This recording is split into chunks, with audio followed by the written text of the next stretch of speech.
The governments of Nepal and China have expedited groundworks to make the proposed visit of Chinese President Xi Jinping a success. Xi is slated to arrive on 14th of October following invitation of President Vidyadevi Bhandari. The high-profile visit by the President of the Northern neighbor after 23 years has been considered as very important by both the countries with regard to boosting bilateral ties and support. Good morning, I'm Amit Bakarel and these are the top stories this hour. Efforts expedited to make the proposed visit of Chinese President Xi to Nepal a success. Visit considered highly crucial for boosting bilateral relations and support.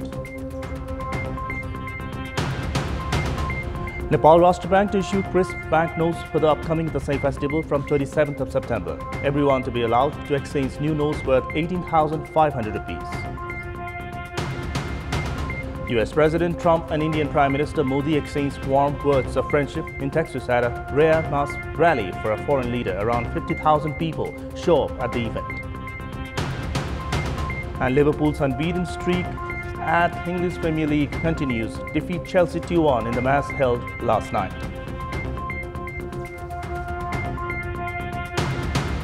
After Chinese President Xi Jinping's visit to Nepal was fixed for the second week of October, both the countries have expedited internal homeworks to make the visit a success.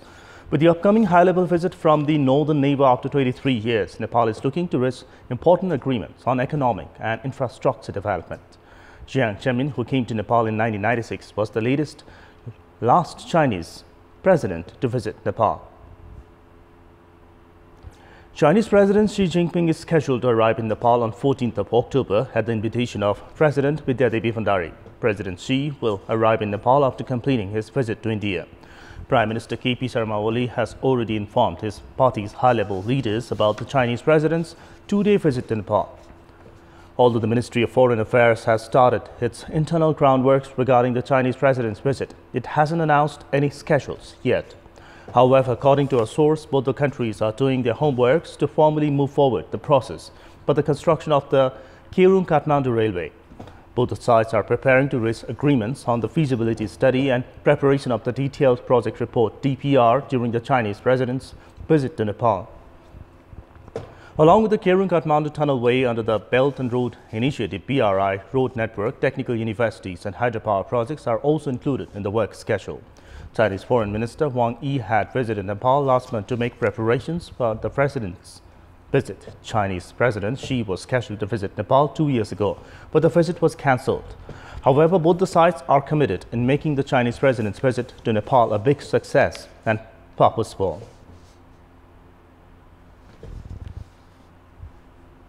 The Nepal Rashtra Bank will issue new banknotes for the upcoming Dasai festival from 27th of September, Friday this week. Each individual will be allowed to exchange new crisp notes worth 18,500 rupees. The amount is lower than the limit of 27,000 rupees last year. The Rashtra Bank said that other banks and financial institutions would also be able to provide new notes to their customers. If customers want more than 18,500 rupees, they will be provided with old notes. The Nepal Rashtra Bank has also urged the public not to touch the banknotes with wet and colorful hands. The central bank is limiting the exchange amount as it would have to print fresh bills. So far, the Nepal Rashtra Bank has destroyed 437 billion rupees of notes that has colors. Every year, Nepal Rashtra Bank spends 3 billion rupees to mint fresh notes. Chairman of ruling Nepal Communist Party Pushpa Kamal Dahal has said that the party has already agreed to scrap the case regarding the infamous Kantipur incident. Speaking at a program organized on the occasion of Jitiya festival in Sunsari yesterday afternoon, Dahal said that the party had already reached a decision in principle to scrap the case regarding the incident and that it was in the process of being implemented. Dahal also clarified that the main convict of the Kantipur incident, Resam Lal Chaudhary, would be set free after annulment of the case.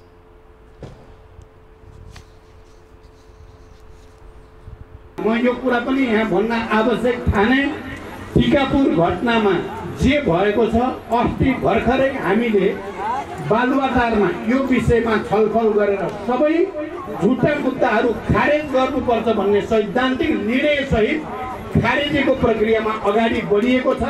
मलाई विश्वास छ त्यही समयपछि झुटा मुद्दाहरू खारेज हुन्छन् र थारूहरू चाहिँ जो अहिले पनि बन्दी अवस्थामा रहेका छन् उनीहरू मुक्त हुन्छन्। Alluding to convict Chaudhary, the Hall said that the government would force a conducive environment to bring what he called a respectably elected people's representatives to mainstream politics.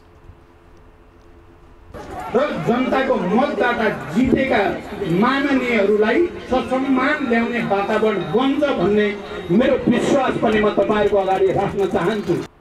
On 2nd of February, the District Court of Kailali had convicted 24 individuals, including Rashtriya Janata Party Nepal's parliamentary and Reshamlal Chaudhary, regarding the Kantipur incident. 11 of them, including Chaudhary, were slapped life imprisonment, while 13 were sentenced for 3 years in prison. In the infamous Kantipur incident of August 24, 2015, 7 security personnel, including SP Laxman Neupani and a toddler, were killed. Police have arrested former CEO of Bank of Kathmandu along with 11 other officers for their alleged involvement in loan embezzlement. The Police's Central Bureau of Investigation found that the bank had issued 40.5 million rupees of loan by keeping the shore of Biris River of Chapa as collateral. Police have arrested Ajay Shrestha, the former CEO of Bank of Kathmandu, along with 11 others for their alleged involvement. Of those arrested, 6 are current and former bank staffers, while the remaining 4 are debtors. According to Neeraj Sahi, the chief of the Central Bureau of Investigation, those arrested have been charged under banking fraud. When the loan was sanctioned, Ajay Shrestha was the bank's CEO. In our Public Voice segment, we asked the farmers of Rupandehi district what should be done in order to be independent in fishery. Let's take a look at what they had to say. Public Voice. Direct किसानहरुलाई सम्पर्क गरेर अनुदान सहयोग गर्न पर्यो। सरकारले हामीलाई उन्नत जातको भुराहरू दियो भने हामीले उत्पादन गर्न राम्रो हुन्थ्यो जस्तो लाग्छ। बजारीकरणको व्यवस्था गरिदिनु पर्यो। बायोफ्लकको कुरो आइरहेको छ, अक्सिजनको कुरो आइरहेको छ, अक्सिजन मेन्टेन गर्ने मेसिनहरू छन्। ती मेसिनहरू चाहिँ किसानलाई उपलब्ध गराउनुहोस्। हामी अनुदान भनेर पैसा हैन। माछा भइसकेपछि त्यसलाई बेच्ने कहाँ हो, बजारीकरण हुनु पर्यो। हामी व्यावसायिक किसानहरूले मात्रै ध्यान दिएर पुग्दैन।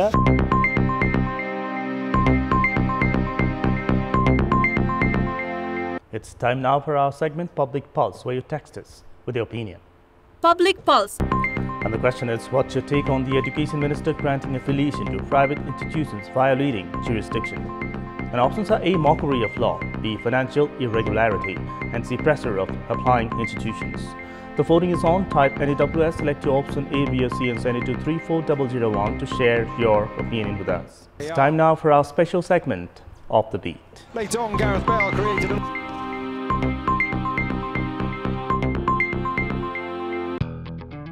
How about a community school for your child's education? Not interested?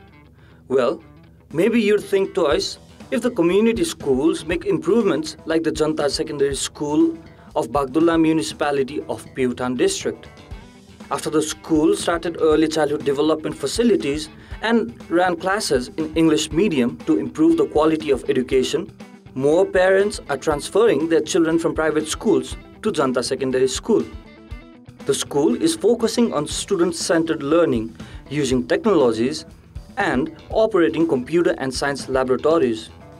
There is also sufficient playground for extracurricular activities for every day. The school has gained such popularity that it has now started conducting entrance tests for the admission of students. And from pickles to after-meal digestive, radish is a common recipe of a Nepali meal. Yet, it seldom falls into the priorities of farmers, except for those from Fidem municipality and Fagunanda rural municipality of Panchthar. The farmers of the two areas are also earning handsomely. The residents of Kanchidokan, School Dada, Gumba Dada, Paua Banjang, Ithung, and Paua Sartap have been growing radish for years after harvesting potatoes. From May until October, the farmers are busy cultivating and selling radish. A kilogram of radish costs from Rs 20 to Rs 50. These are consumed locally and in nearby districts Ilam and Japa and neighboring country India. From the sales, each family earns from 150,000 rupees to 700,000 rupees. With the money, farmers have been able to afford better lifestyles. According to the Agriculture Knowledge Center, farmers have been growing radish as a business in 186 hectares of land. Last year, the district exported more than 2,000 tons of radish.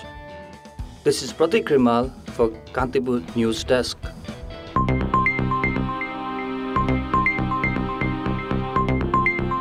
And that's all for this hour. Keep watching Kantipur Television SD for more news and entertainment. Have a good day.